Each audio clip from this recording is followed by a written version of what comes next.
बिस्मिल्लाहिर्रहमानिर्रहीम। Dear students, hopefully all fine, enjoying your lives जनाब। और लीजिए जी, हम सेक्शन नंबर 1 की जानिब शुरू करते हैं। और सेक्शन नंबर 1 हमारा है जी आज rooms and places in the home. Okay जनाब, हाउस और होम का डिफरेंस तो आपको अच्छे तरीके से मालूम ही है। और वो इफ्तिखार आरिफ का मशहूर शेर इस ज़मन में है ना, मैं जिस मकान में रहता हूँ उसे घर कर दे, तो या उसको घर कर दे। तो लीजिए जनाब, शुरू कर। बहुत सी चीज़ें ऐसी हैं जो आपके मौजूद होती हैं कमरे में, घर में, लेकिन हमें उसका सही मतलब और सही जगह मालूम नहीं होती उसकी अहमियत को देखते हुए। और फिर जब हम बोलते हैं तो जाहिर है कि बोलने में दुश्वारी होती है, क्योंकि उर्दू में ही बोलना अगर मुश्किल है तो इंग्लिश में कितना मुश्किल होगा। और फिर घर में कुछ ऐसी जगह होती हैं जिनकी उर्दू नहीं बनती, यानी कितनी भी कोशिश करें पोर्च या गैलरी को उर्दू में कहने की तो हमें उर्दू नहीं मिल रही होती। तो इस वजह से ये ज़रूरी समझा गया कि कम से कम जहाँ आप रह रहे हैं उसकी जगहों का, या आप अगर कहीं जाते हैं तो उसकी जगहों का आपको इल्म हो मुनासिब तौर पर। उसकी अहमियत को देखते हुए जनाब ये सेक्शन तरतीब दिया गया। लीजिए जी, मैक्सिमाइज हो गया होपफुली, अब आप इसे देख सकते हैं जी। पहला हिस्सा घर का बहुत ही अहम, बेडरूम। कुछ और घर में हो ना हो, बेडरूम लाजमी होता है। A room used for sleeping in. ठीक है जी, a room used for sleeping in. Clear है जी। ये इसकी डिटेल है जो मुझे लगा, लेकिन ये डिटेल उतनी आपके लिए मेरा ख्याल है। क्लॉक और फ्लोर लैंप आपको मालूम है जी। ये फ्लोर लैंप आ गया, ये चेयर आ गई। चेयर में भी जाहिर है कि आर्म चेयर है, ये जो आप देख रहे हैं आर्म चेयर है। उसके अलावा सॉकेट लगा हुआ है पीछे मालूम है, कुशन्स आपको मालूम है, काउच आपको मालूम है, सोफ़ा, पेंटिंग, कर्डन्स और ब्लाइंड्स का फ़र्क भी आपको मालूम है। मैंने इस पर अलग एक वीडियो खैर बना भी रखी है। फ्लोर है, प्लांट है, और स्टूल आपको पहले ही मालूम है किसे कहते हैं। बुक केस और बुक्स और पिक्चर और लैंप।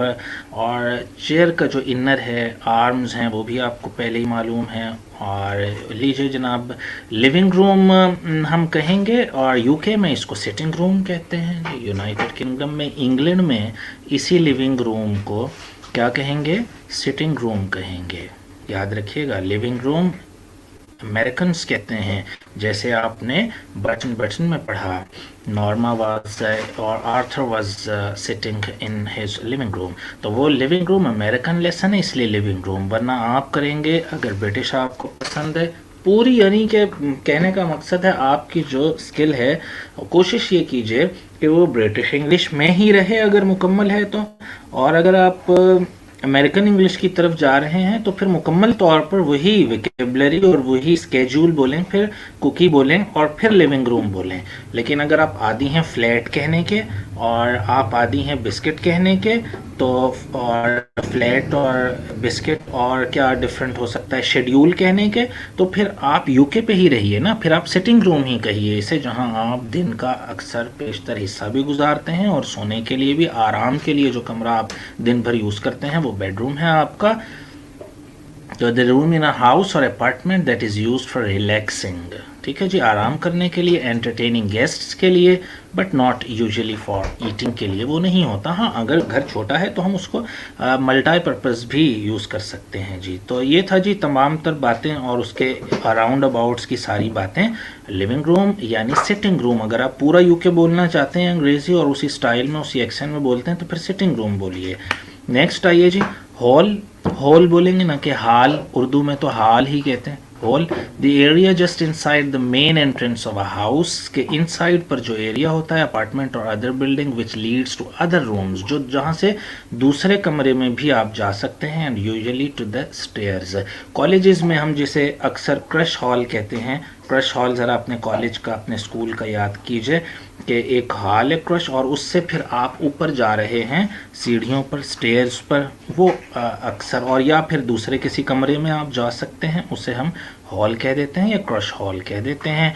यूटिलिटी रूम है जी, जो मुझे अंदाज़ा हुआ कि आपको नहीं पता चल सकेगा उसकी मैंने यहाँ फ़ोटो लगाई है सिर्फ, बाकी भी 2-3 आइटम्स अगर एक स्लाइड पर आ रहे हैं तो बाकी आपको उम्मीद है पता होंगे।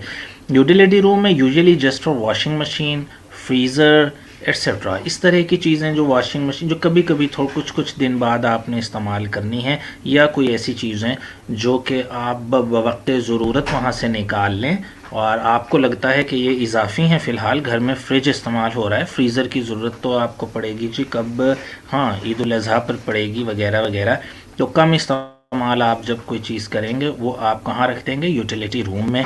और वॉशिंग मशीन है अपना यूटिलिटी रूम में, 1 हफ़्ते बाद निकलवानी है, 2 हफ़्ते बाद, या जैसे भी, ये यूटिलिटी रूम है आपका। यहाँ पर इसने डेक वगैरह रखे हुए हैं। ओके जनाब, शेड है, separated building from the house usually for storing garden tools. Garden tools आप जहाँ अक्सर रखते हैं अपने, उन्हें उसे हम शेड कहते हैं। शेड आपको मालूम भी है जी, मुख्तलिफ पर्पजेज़ में हम इस्तेमाल कर सकते हैं उसको। हमारे यहाँ तो चारपाइयाँ रख कर उस पर धूप भी ली जा सकती है साइड से, और गर्मी में भी हवा के लिए ऊपर जा सकते हैं शेड में। लॉफ्ट है जी, loft space in the roof of the house usually used only for storage. है ये छत पे, छत पे कोई खाली जगह है जो कि हम काड़ कबाड़ ही, हमारे यहाँ अक्सर टूटी हुई साइकिल है वो रखती है, ठीक है जी। और कोई चीज़ें, टेबल ज़रा टूट गई है तो वो ऊपर रखा हो ज़रा स्पेस में, उसे लॉफ्ट कहते हैं। वो जो जिसे हमारे यहाँ पर्दा डल गया या चार दीवारी करवा लें, ऊपर वाली जगह की चार दीवारी करवा लें, ताकि वहाँ घर का जो भी चीज़ें हैं, कूलर है और कूलर का अगर कोई टूटा हुआ हिस्सा है वो आपको नज़र आए, तो उसे हम कहेंगे लॉफ्ट। उसके बाद आइए जी, एटिक बहुत ही अहम इंग्लिश वर्ड है, बार बार आपको कहानियों में और स्पोकन के हवाले से उनके बोलचाल में, मूवीज़ में मिलता है एटिक। एटिक फ्लोर अगर वो कह दें तो इसका मतलब है ऊपर, लेकिन यह है रूम और रूफ स्पेस में है। घर की रूफ स्पेस में जो रूम होगा जहाँ रहा भी जा सकता है, कुड बी लिव्ड इन, उसे हम एटिक कहेंगे। ठीक है जी, एटिक फ्लोर भी हम उसे कह सकते हैं, यानी ऐसा कमरा जो उतना अच्छा नहीं बना, हम अक्सर उसमें शैतीर वगैरह, वो टी आयरन वगैरह लगवा लेते हैं, कच्चा सा ऊपर बनवा लेते हैं कि अगर रहना भी पड़े, गेस्ट आ जाएं या कुछ ज़्यादा हो जाएं लोग तो हम मारे लें, उसे कहते हैं जी एटिक। ठीक है जी, सेलर है। उसके बाद room below ground level without any Windows used for storage. ठीक है जी, रूम बिलो ग्राउंड लेवल से भी नीचे, यानी आजकल ज़्यादा रिवाज है, जगहें कम हो गई हैं, तो हम तय खाना, उर्दू में अगर बात करूं, सेलर, तय खाना जिसे हम कहते हैं, कि घर का जो ग्राउंड फ्लोर है उससे नीचे हम कुछ जगह बना लेते हैं कि वो ठंडी भी रहती है और स्पेस कम है, और वहाँ विंडोज़ वगैरह भी बना सकते हैं हम, उसे हम सेलर कह देते हैं। नेक्स्ट आइए जी, बेसमेंट है, और ये भी वही रूम बिलो ग्राउंड लेवल, लेकिन इसमें देखें विंडोज़ हैं और लिविंग एंड वर्किंग के लिए इस्तेमाल हो रहा है। सेलर में आप अक्सर स्टोरेज के लिए यूज़ कर रहे हैं, तहखाने को स्टोरेज के लिए, लेकिन बेसमेंट को आप उसमें कुछ भी रिहाइश रखें, उसे लिविंग रूम बना, कुछ भी बना लें, तो ये बेसमेंट कहलाएगा। फिर लैंडिंग है जी, flat area at the top of a stair के, सीढ़ियों से जब आप ऊपर चढ़ के जाते हैं तो थोड़ा सा हिस्सा फ्लैट होता है, थोड़ा सा एरिया होता है सीढ़ियों से ऊपर जा करके, चबूतरा सा छोटा सा बना होता है, या बड़ी सीढ़ी होती है सबसे, जब सीढ़ियाँ ख़त्म होती हैं तो एक बड़ी सी सीढ़ी या फ्लैट सा एरिया छोटा सा आता है 2-3-4 फुट का, उसे हम कहते हैं लैंडिंग। उसके बाद आइए हॉल। हॉल क्या है जी, open area as you come into the house, जब आप हाउस में दाखिल होते हैं, और अगर किसी ने छोड़ा हुआ है, किसी ने अगर, जो आप कॉलेज का जैसे मैंने कहा क्रश हॉल याद करें, ओपन एरिया छोड़ा होता है कुछ, उसे हम हॉल कह देते हैं। फिर से आ गया क्रश हॉल, हमारे यहाँ ज़्यादा यूजेज में है, वो याद रख लीजिए। पोर्च आपको पहले ही मालूम है, ये पोर्च की तस्वीर मैंने यहाँ दी हुई है। Covered area before the entrance door, यहाँ से आप घर में दाखिल हो रहे हैं, उसका मेन स्ट्रक्चर में, रूम्स वगैरह में, या जो भी आगे होगा, यहाँ पर आप यहाँ से दाखिल हो रहे हैं, और इससे पहले ये जो कवर्ड एरिया है, ये जो बारादरी सी बनी हुई है, इसको आप पोर्च कहते हैं।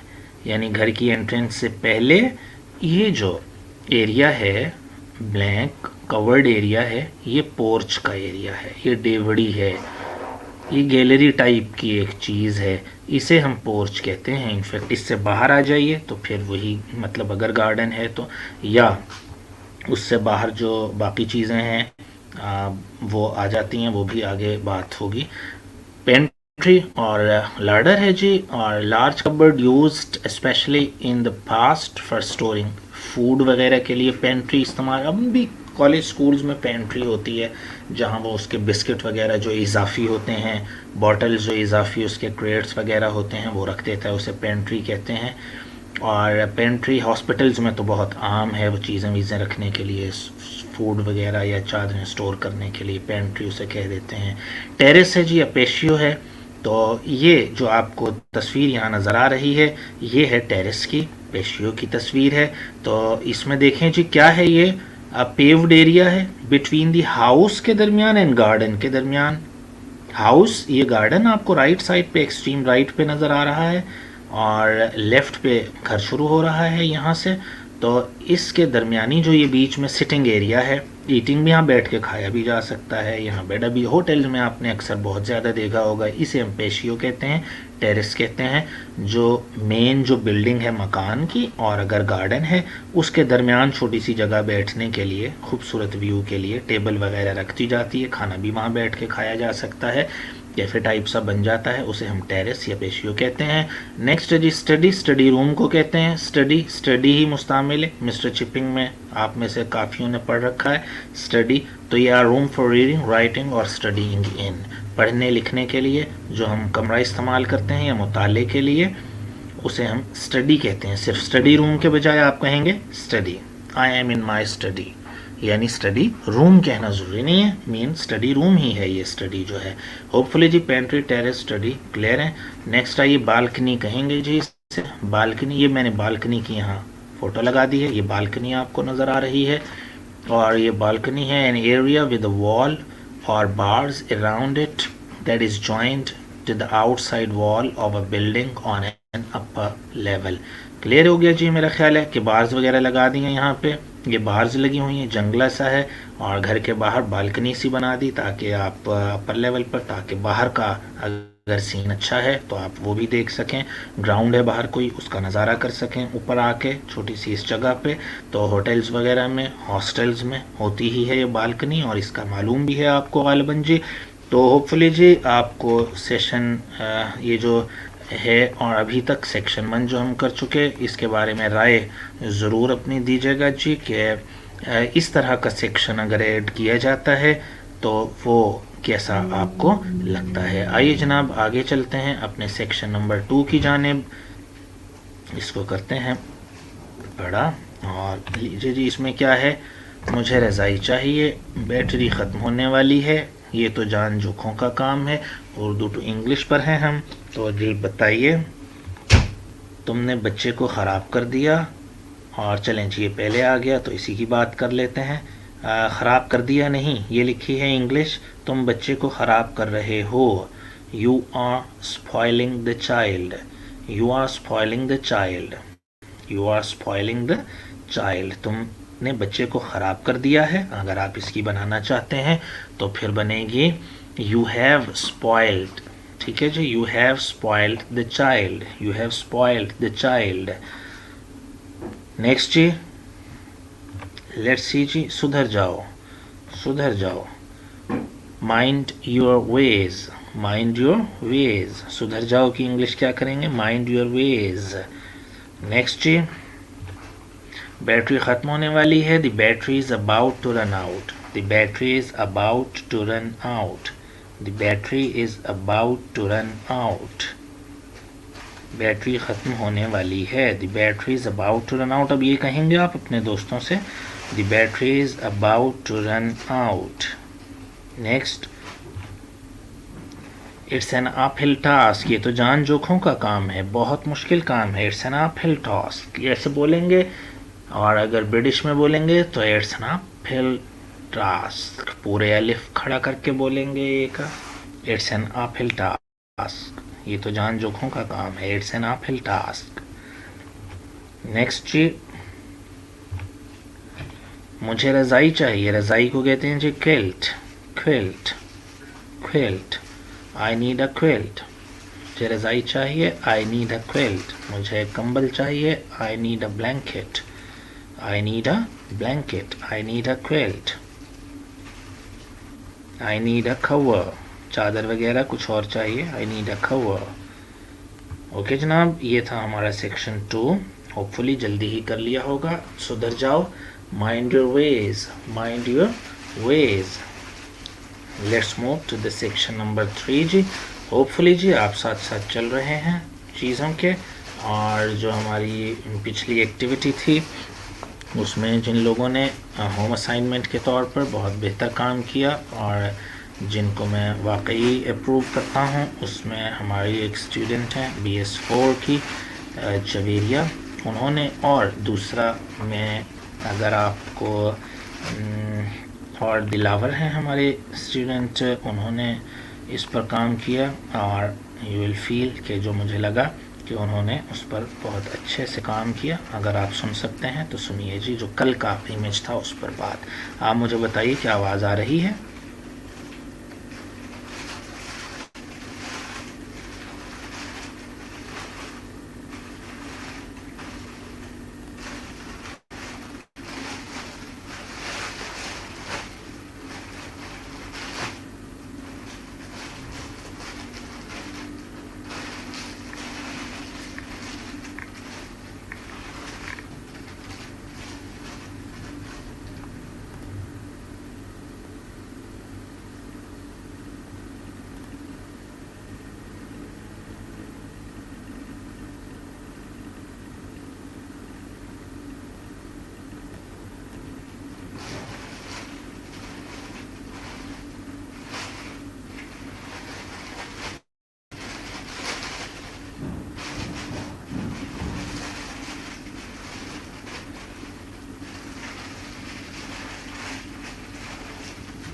ओके जी, सैंपल के तौर पे मैं दिखाना चाह रहा था। अब देखिए जी,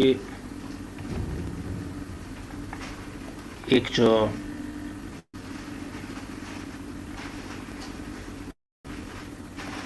जी ये सुनिएगा।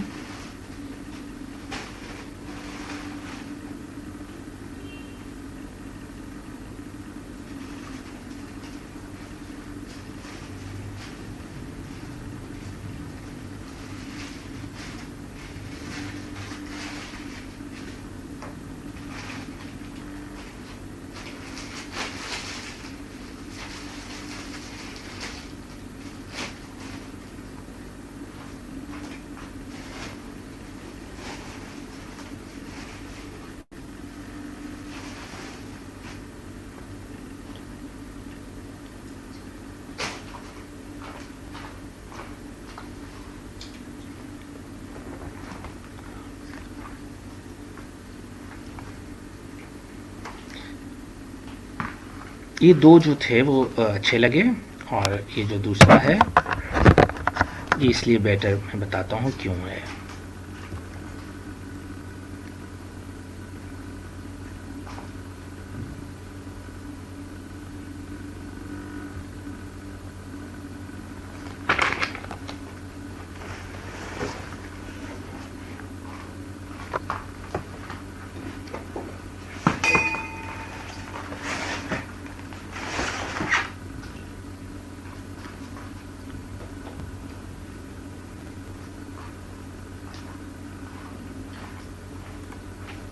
ओके जनाब, ये बेहतर इसलिए था और वो बहुत ही अच्छा था। ये कुछ उससे इसलिए बेहतर था।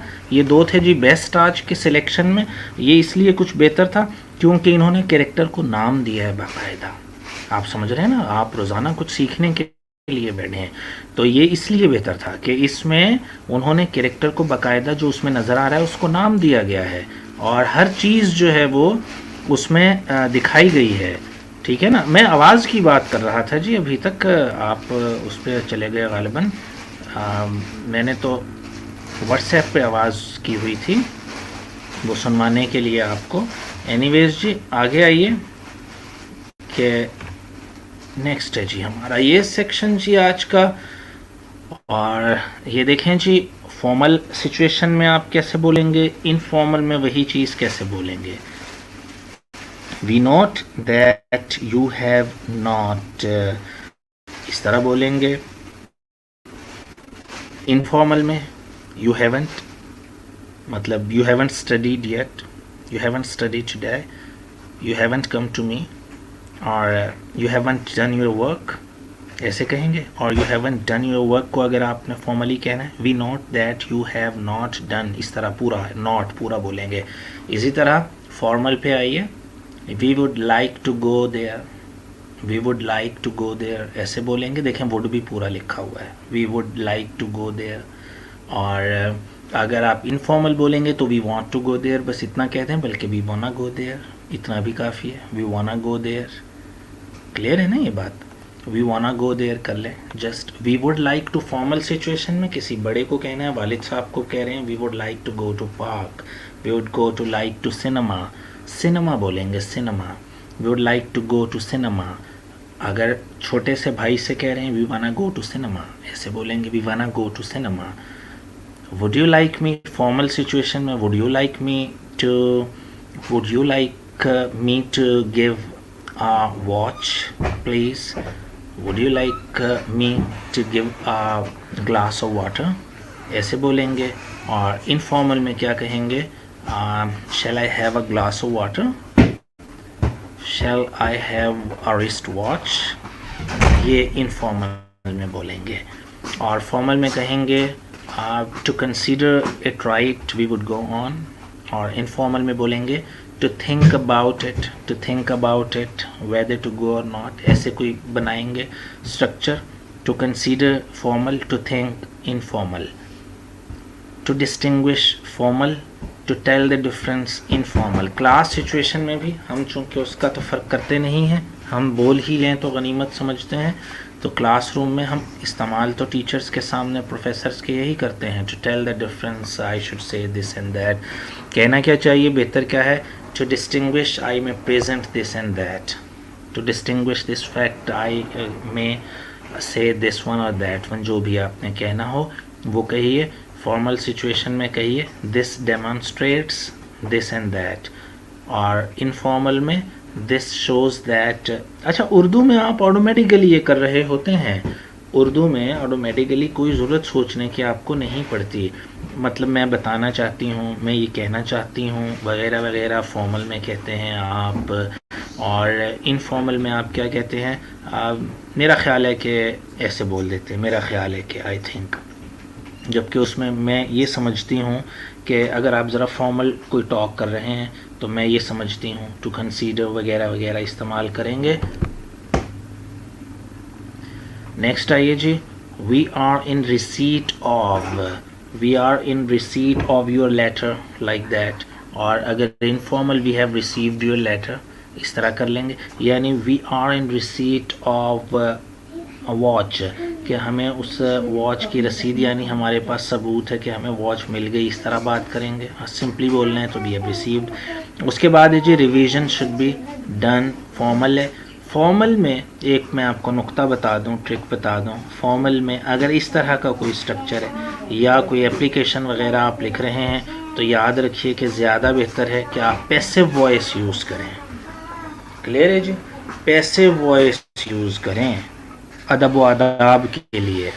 और अगर इनफॉर्मल सिचुएशन है तो आप यू शुड रिवाइज कह सकते हैं, यू शुड रिवाइज, ठीक है जी, you should revise, active voice है। और इसी का देखें पैसिव वॉइस है, revision should be done, revision should be done, ये है फॉर्मल और पोलाइट वे।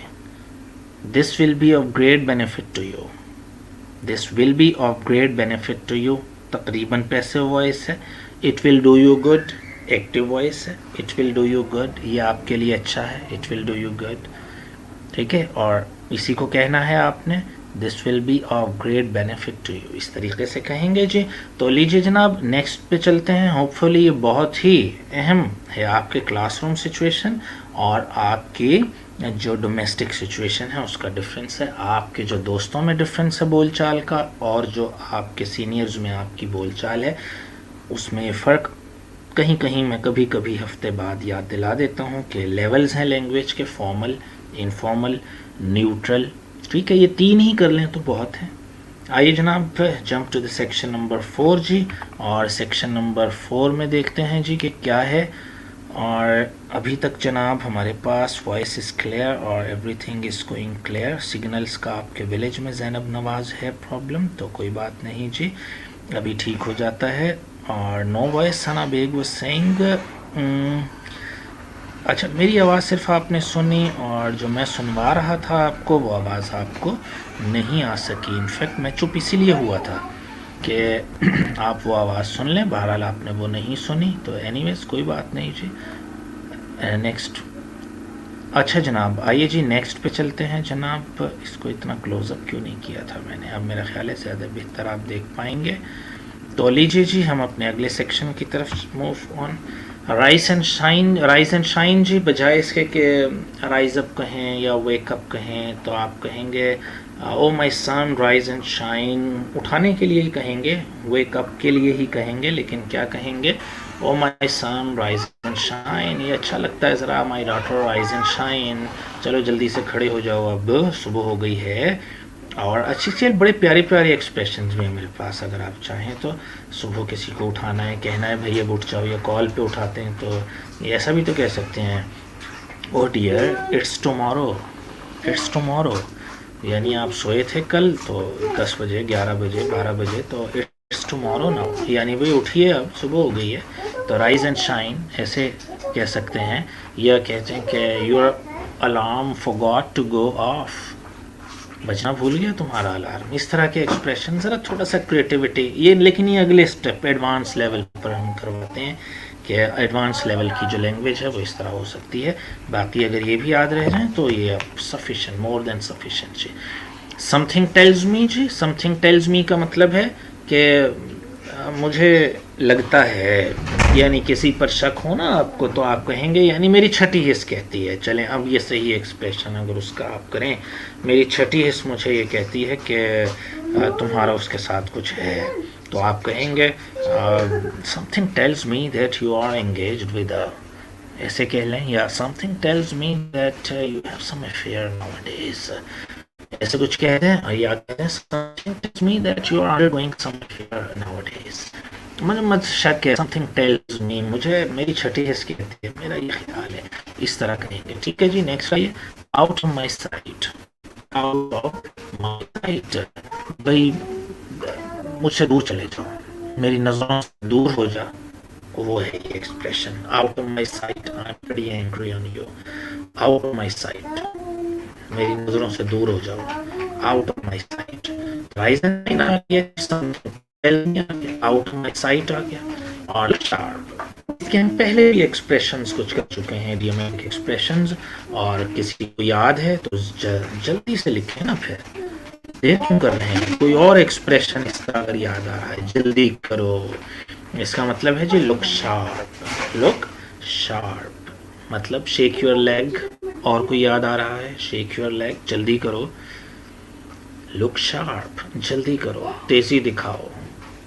ठीक है जी, और जी जी जो भी याद आए लिखें। 3 एक्सप्रेशन हम जल्दी करो के तक कर चुके। Look sharp.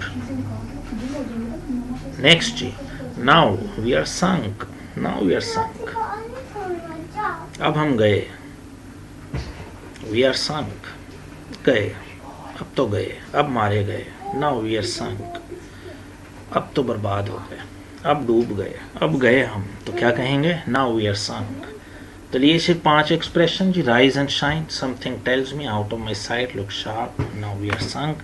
सेक्शन नंबर 5 पे देखते हैं जी एक्सप्रेशंस जो आपके रोज़ के हैं। किसी को कहना हो कि तुम स्टूपिड लग रहे हो, तुम स्टूपिड हो। किसी को कहना हो स्टूपिड तो क्या कहेंगे, not the smartest, you are not the smartest this time, you are not the smartest this time. या बहुत ही सादा सा एक्सप्रेशन, बहुत ज़्यादा इस्तेमाल होने वाला, डिमविट, डिमविट यानी तुम्हारा होश ख़राब हो गया था, dimwit. Not academically gifted, not academically gifted बहुत कम इस्तेमाल होता है। थिकेस्ट टू शॉर्ट प्लैंक्स बहुत कम इस्तेमाल होता है। Not the sharpest knife in the drawer बहुत ज़्यादा इस्तेमाल होता है।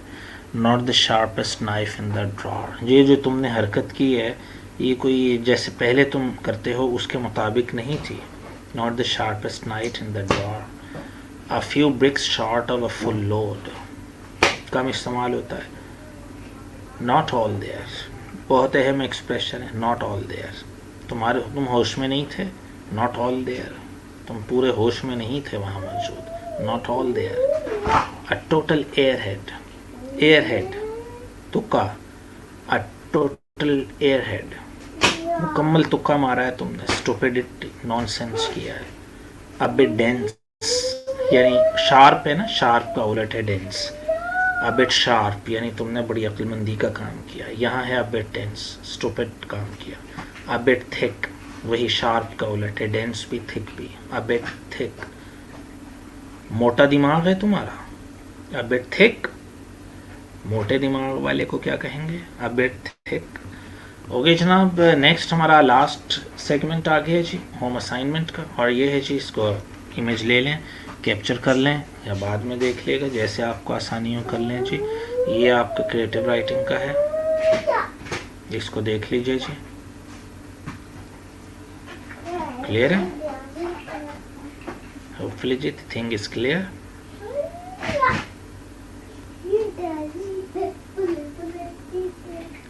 तो स्टोरी लिखिएगा जी, इस पर खूबसूरत सी कहानी लिखिएगा। अच्छा, वो कहानी में हैरान ये हुआ कि क्यों नहीं आपको आवाज़ आ रही, तो मैं 1 मिनट के लिए जी, आपने देख ली। और अगर आप मुझे इजाज़त दें तो मैं, अब ये बताइएगा मुझे, कमेंट ज़रा जल्दी कीजिएगा, क्या आपको आवाज़ आई?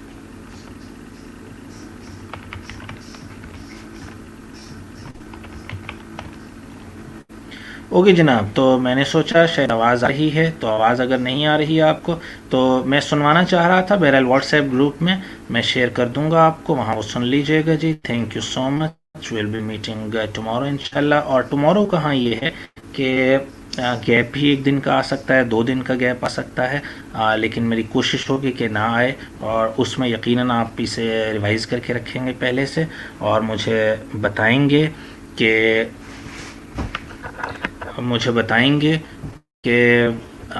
क्या प्रोग्रेस है उसमें। तो हम 1 या 2 दिन का ऑफ़ कर सकते हैं। हालांकि लैंग्वेज की क्लासेस में 3 दिन ऑफ होता है, लेकिन बहरहाल हमने रेगुलर किया और इसमें आपने भी बहुत उस साथ दिया ऑब्वियसली।